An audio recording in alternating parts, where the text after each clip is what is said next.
नमस्कार साथियों, कैसे हैं आप सब। उम्मीद करती हूँ अच्छे होंगे। साथियों मैं अनिशा स्वागत करती हूँ आपका अनिशा जी का एक्सप्रेस चैनल को। दोस्तों आज का टॉपिक है जनगणना 2011 और इस टॉपिक से जितना भी इम्पोर्टेंट और सिलेक्टेड क्वेश्चन है मैं आपके लिए लाई हूँ। जितना भी क्वेश्चन है इम्पोर्टेंट और सिलेक्टेड है, हर एग्जाम में जरूर आएगा, तो वीडियो का जरा सा भी स्किप मत करना, एंड तक जरूर बने रहिए। और दोस्तों हमारा मकसद है कि आप सबका कम टाइम में ज्यादा से ज्यादा क्वेश्चन प्रोवाइड कर सके, तो इसलिए बस आपकी सपोर्ट की जरूरत है। वीडियो को लाइक करके चैनल को सब्सक्राइब कर लीजिएगा। तो देर किस बात की, चलिए आगे बढ़ते हैं। क्वेश्चन नंबर 1, 2011 की भारतीय जनगणना को भारत की स्वतंत्रता के बाद कितने जनगणना अभियान के रूप में संदर्भित किया जा सकता है। तो दोस्तों इसका करेक्ट आंसर क्या होगा। अगर आपको किसी भी क्वेश्चन का आंसर पहले से पता हो तो कमेंट बॉक्स में जरूर बताइएगा। इसका करेक्ट आंसर हो जाएगा ऑप्शन सी, 7वीं। जी हाँ दोस्तों, इसका करेक्ट आंसर हो जाएगा 7वीं। ये वेरी इंपॉर्टेंट क्वेश्चन है, किसी न किसी एग्जाम में जरूर आएगा, तो याद रखिएगा। तो अब चलिए देखते हैं इसका इम्पोर्टेंट पॉइंट क्या है। तो दोस्तों 2011 जनगणना से संबंधित महत्वपूर्ण तथ्य है। 2011 की जनगणना भारत की 15वीं जनगणना और स्वतंत्र भारत की 7वीं जनगणना थी। और 2011 के जनगणना का शुभंकर है प्रगणक शिक्षिका। और 2 फरवरी 2011 को केंद्रीय गृह मंत्री पी चिदम्बरम ने इस शुभंकर का अनावरण किया था।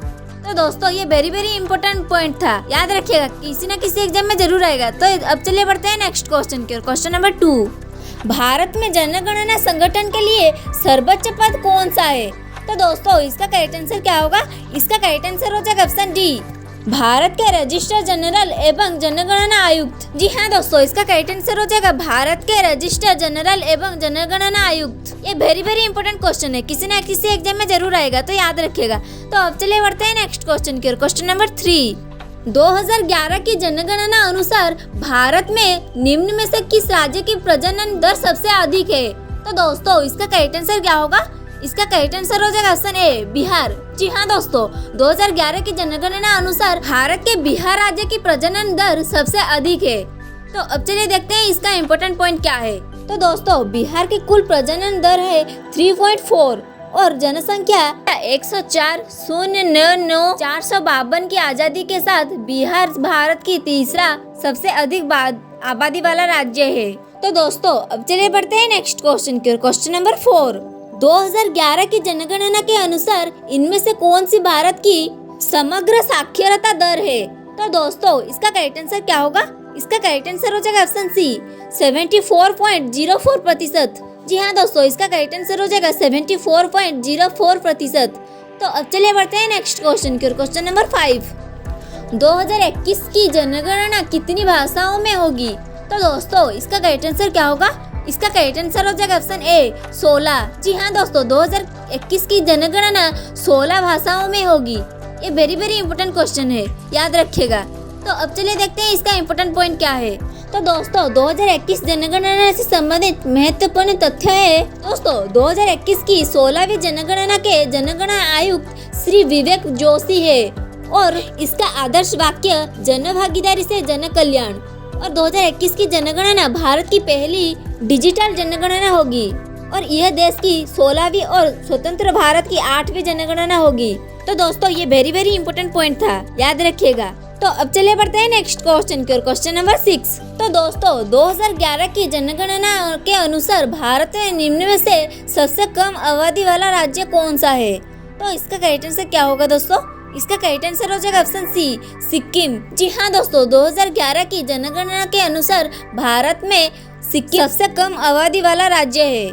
तो अब चलिए बढ़ते हैं नेक्स्ट क्वेश्चन की ओर। क्वेश्चन नंबर 7, क्षेत्रफल की दृष्टि से उत्तर प्रदेश का भारत के राज्यों में कौन सा स्थान है।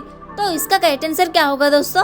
इसका करेक्ट आंसर हो जाएगा ऑप्शन ए, चौथा। जी हाँ दोस्तों, क्षेत्रफल के दृष्टि से उत्तर प्रदेश का भारत में चौथा स्थान पर है। तो अब चलिए बढ़ते हैं नेक्स्ट क्वेश्चन की ओर। क्वेश्चन नंबर 8, वर्ष 2011 की जनगणना के अनुसार जनसंख्या में उच्चतम 10 की वृद्धि हुई है। तो इसका करेक्ट आंसर क्या होगा दोस्तों। इसका करेक्ट आंसर हो जाएगा ऑप्शन बी, मेघालय में। जी हाँ दोस्तों, वर्ष 2024 की जनगणना के अनुसार जनसंख्या में उच्चतम 10 की वृद्धि हुई है मेघालय में। तो अब चलिए बढ़ते हैं नेक्स्ट क्वेश्चन की ओर। क्वेश्चन नंबर 9, भारत की 2011 जनगणना के अनुसार भारत में पुरुष तथा महिला साक्षरता दर में न्यूनतर अंतर निम्नलिखित में से कौन सी राज्य में है। तो दोस्तों इसका करेक्ट आंसर क्या होगा। इसका करेक्ट आंसर हो जाएगा ऑप्शन ए केरल। जी हाँ दोस्तों, इसका करेक्ट आंसर हो जाएगा केरल। तो अब चलिए बढ़ते हैं नेक्स्ट क्वेश्चन की ओर। क्वेश्चन नंबर 10, भारत के नगरीय जनसंख्या में सर्वाधिक योगदान है किस राज्य का? तो इसका करेक्ट आंसर क्या होगा दोस्तों? इसका करेक्ट आंसर हो जाएगा ऑप्शन बी महाराष्ट्र। जी हाँ दोस्तों, भारत के नगरीय जनसंख्या में सर्वाधिक मतदान महाराष्ट्र का है। तो अब चलिए बढ़ते हैं नेक्स्ट क्वेश्चन की ओर। क्वेश्चन नंबर 11, तो दोस्तों निम्न में से कौन सा राज्य सर्वाधिक अनुसूचित जनजातीय आबादी संकेंद्रित है? तो इसका करेक्ट आंसर क्या होगा दोस्तों? इसका करेक्ट आंसर हो जाएगा ऑप्शन बी मध्य प्रदेश। जी हाँ दोस्तों, इसका करेक्ट आंसर हो जाएगा मध्य प्रदेश। तो अब चलिए बढ़ते हैं नेक्स्ट क्वेश्चन की ओर। क्वेश्चन नंबर 12, जनगणना कितने वर्ष में एक बार की जाती है? तो दोस्तों बोलिए इसका आंसर क्या होगा? इसका आंसर हो जाएगा ऑप्शन बी 10 वर्ष। जी हाँ दोस्तों, याद रखिएगा जनगणना 10 वर्ष में एक बार की जाती है। तो अब चलिए बढ़ते हैं नेक्स्ट क्वेश्चन की ओर। क्वेश्चन नंबर 13, भारत की जनगणना 2011 के अनुसार भारत के किस राज्य में उसकी जनसंख्या की सबसे अधिक अनुपात शहरी क्षेत्र में रहता है? तो इसका करेक्ट आंसर क्या होगा दोस्तों? इसका करेक्ट आंसर हो जाएगा ऑप्शन ए गोवा। जी हाँ दोस्तों, इसका करेक्ट आंसर हो जाएगा गोवा। तो अब चलिए बढ़ते हैं नेक्स्ट क्वेश्चन की ओर। क्वेश्चन नंबर 14, जनसंख्या की दृष्टि से भारत का सबसे बड़ा केंद्र शासित प्रदेश कौन सा है? तो इसका करेक्ट आंसर क्या होगा दोस्तों? इसका करेक्ट आंसर हो जाएगा ऑप्शन ए दिल्ली। जी हाँ दोस्तों, जनसंख्या की दृष्टि से भारत का सबसे बड़ा केंद्र शासित प्रदेश दिल्ली है। ये वेरी इंपोर्टेंट क्वेश्चन है, याद रखिएगा। तो अब चलिए बढ़ते हैं नेक्स्ट क्वेश्चन की ओर। क्वेश्चन नंबर 15, 2011 की जनगणना के अनुसार निम्नलिखित में से कौन सा राज्य साक्षरता के राष्ट्रीय औसत से नीचे है? तो इसका करेक्ट आंसर क्या होगा दोस्तों? इसका करेक्ट आंसर हो जाएगा ऑप्शन ए ओडिशा। जी हाँ दोस्तों, इसका करेक्ट आंसर हो जाएगा ओडिशा। तो अब चलिए बढ़ते हैं नेक्स्ट क्वेश्चन की ओर। क्वेश्चन नंबर 16, भारत में पहली बार जनगणना किसके कार्यकाल में संपन्न हुई थी? तो इसका करेक्ट आंसर क्या होगा दोस्तों? इसका करेक्ट आंसर हो जाएगा ऑप्शन ए लॉर्ड मेयो। जी हाँ दोस्तों, भारत में पहली बार जनगणना लॉर्ड मेयो कार्यकाल से संपन्न हुई थी। तो अब चलिए बढ़ते हैं नेक्स्ट क्वेश्चन की ओर। क्वेश्चन नंबर 17, 2011 की जनगणना के अनुसार बिहार में ग्रामीण जनसंख्या कितने प्रतिशत है? तो इसका करेक्ट आंसर क्या होगा दोस्तों? इसका करेक्ट आंसर हो जाएगा ऑप्शन सी 88.8। जी हाँ दोस्तों, 2011 की जनगणना के अनुसार बिहार में ग्रामीण जनसंख्या 88.8% है, याद रखिएगा। तो अब चलिए बढ़ते हैं नेक्स्ट क्वेश्चन की ओर। क्वेश्चन नंबर 18, निम्नलिखित में से किस एक राज्य में साक्षरता का स्तर सर्वोच्च है? तो इसका करेक्ट आंसर क्या होगा दोस्तों? इसका करेक्ट आंसर हो जाएगा ऑप्शन डी मिजोरम। जी हाँ दोस्तों, मिजोरम में साक्षरता का स्तर सर्वोच्च है, याद रखिएगा। तो अब चलिए बढ़ते हैं नेक्स्ट क्वेश्चन की ओर। क्वेश्चन नंबर 19, 2011 की जनगणना भारतीय जनगणना इतिहास की कौन सी जनगणना थी? तो इसका करेक्ट आंसर क्या होगा दोस्तों? इसका करेक्ट आंसर हो जाएगा ऑप्शन बी 15वीं। जी हाँ दोस्तों, 2011 की जनगणना भारतीय जनगणना इतिहास की 15वीं जनगणना थी, याद रखिएगा। ये वेरी इंपोर्टेंट क्वेश्चन है। तो अब चलिए बढ़ते हैं नेक्स्ट क्वेश्चन की ओर। क्वेश्चन नंबर 20, भारत के जनसंख्या के इतिहास में जनांकीय विभाजन किस वर्ष को कहा जाता है? तो इसका करेक्ट आंसर क्या होगा दोस्तों? इसका करेक्ट आंसर हो जाएगा ऑप्शन बी 1921। जी हाँ दोस्तों, इसका करेक्ट आंसर हो जाएगा 1921। तो अब चलिए बढ़ते हैं नेक्स्ट क्वेश्चन की ओर। क्वेश्चन नंबर 21, भारत में 10 वर्षीय जनगणना विधिवत रूप से किस वर्ष में आरंभ हुई? तो इसका करेक्ट आंसर क्या होगा दोस्तों?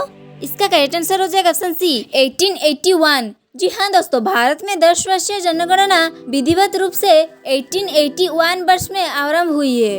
तो अब चलिए बढ़ते हैं नेक्स्ट क्वेश्चन की ओर। क्वेश्चन नंबर 22, 2011 की जनगणना के अनुसार सर्वाधिक साक्षरता केरल में है, जिसके बाद स्थान है मिजोरम का, यानी कि ऑप्शन सी इसका राइट आंसर हो जाएगा। तो अब चलिए बढ़ते हैं नेक्स्ट क्वेश्चन की ओर। क्वेश्चन नंबर 23, जनसंख्या की दृष्टिकोण से 2011 के जनगणना के अनुसार झारखंड का देश में कौन सा स्थान है? तो इसका करेक्ट आंसर क्या होगा दोस्तों? इसका करेक्ट आंसर हो जाएगा ऑप्शन बी 13वां। जी हाँ दोस्तों, इसका करेक्ट आंसर हो जाएगा 13वां। तो अब चलिए बढ़ते हैं नेक्स्ट क्वेश्चन की ओर। क्वेश्चन नंबर 24, 2011 के जनगणना के अनुसार बिहार का जनसंख्या की दृष्टि से भारतीय राज्यों में कौन सा स्थान है? तो इसका करेक्ट आंसर क्या होगा दोस्तों? इसका करेक्ट आंसर हो जाएगा ऑप्शन सी तृतीय। जी हाँ दोस्तों, 2011 के जनगणना के अनुसार बिहार का जनसंख्या की दृष्टि से भारतीय राज्य में तृतीय स्थान पर है।